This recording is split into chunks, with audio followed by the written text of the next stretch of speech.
Remue ménage.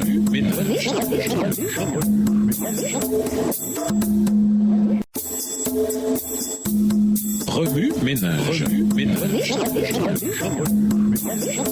Bienvenue dans votre émission. Remue ménage. Nous voilà à la leçon de jeudi. S'impliquer, une justice parfaite. Les conditions de la vie éternelle sont aujourd'hui ce qu'elles ont toujours été, ce qu'elles étaient au paradis avant la chute de nos premiers parents. Une obéissance parfaite à la loi de Dieu, une justice parfaite. Si la vie éternelle était accordée à d'autres conditions, le bonheur de l'univers tout entier serait compromis. Le péché et tout son cortège de maux et de souffrances seraient immortalisés.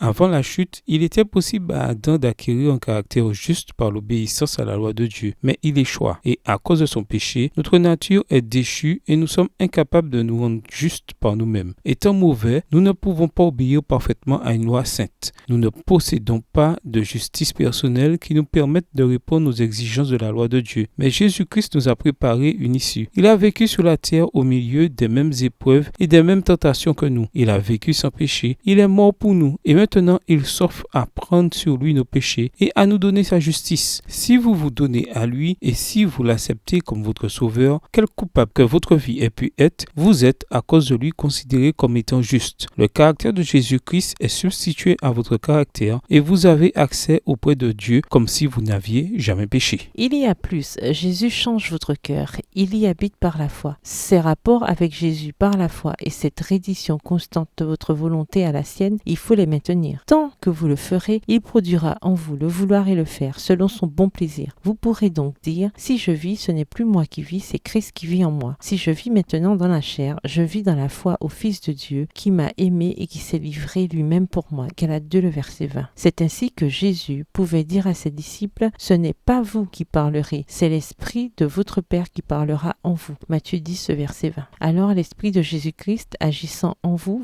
permettra de manifester les mêmes dispositions que lui et vous accomplirez les mêmes œuvres, des œuvres de justice et d'obéissance. Nous n'avons donc en nous absolument rien dont nous puissions tirer vanité. Nous n'avons aucun sujet de nous glorifier. C'est sur la justice de Jésus qui nous est imputée et sur celle que son Esprit produit en nous et par nous que reposent toutes nos espérances. Extrait du livre Vers Jésus, chapitre 7, pages 95 à 97, livre écrit par Ellen G. White. Remue ménage. Suite à l'étude de Psaume 103, les versets 1 à 22, quelles sont les choses qui doivent être réorganisées en vous? Quelles sont les applications pratiques que vous pouvez faire extérieurement? Révisez le verset à mémoriser. En quoi s'applique-t-il à votre vie cette semaine? Au revoir. Et à demain si Dieu veut.